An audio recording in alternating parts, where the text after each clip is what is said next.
The Montessori calls the children between the age of birth and 6, children in the stage of the absorbent mind, where they just take in the information that comes in through their senses, almost as if they were a sponge. This is a very special time. We don't learn this way ever again. So it's called the brown stairs. First you engage the child's curiosity, and that's almost an unconscious activity. The material itself speaks to the child and they go, oh, wow, that looks like fun. I think I want to try that. The second part is a much longer period of time where they're working with the material over and over again until they are able to utilize it in a way that is logical, that makes sense. Once that's happened for them, then they move to the conscious stage where they have the language given to them. Finished. And then they can use that as an abstract concept that they can apply to in other areas. I want to show you something. Would you like to see? The pink tower is, again, it's just one piece of apparatus. They're 10 cubes. They go from 1 centimeter cubed to 10 centimeters cubed.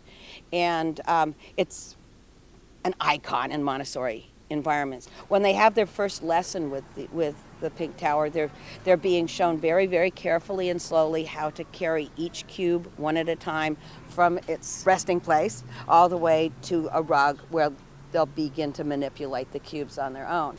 Smallest, biggest, largest. As they do that, they're going to feel sensorially how their hand has to get wider and wider in its grasp as it goes from the smallest one and becomes larger. So that's very concrete. So they're getting a lot of sensorial information, but all focused on this idea of large and small. Good job. So today, I'm going to show you how to read the bells. It's not really going on for them consciously. It's this whole process of learning where they're curious, and then they do what a layman would call they play with it. But really what they're doing is they are very scientifically often doing a lot of comparison, trying to see how these different pieces relate to one another. And after they've been able to figure out the logic of them, the reasoning behind it, then we give them the language for it, and then it becomes a concept that they own. So the language always comes after the experience. So the children have something really concrete and sensorial to attach that language to. Take them out one at a time. Can you help me, please? The end game is math. The sensorial materials directly relate to the development of the logical mind. Now, we always start with the red one, right? Doing things in a specific sequence.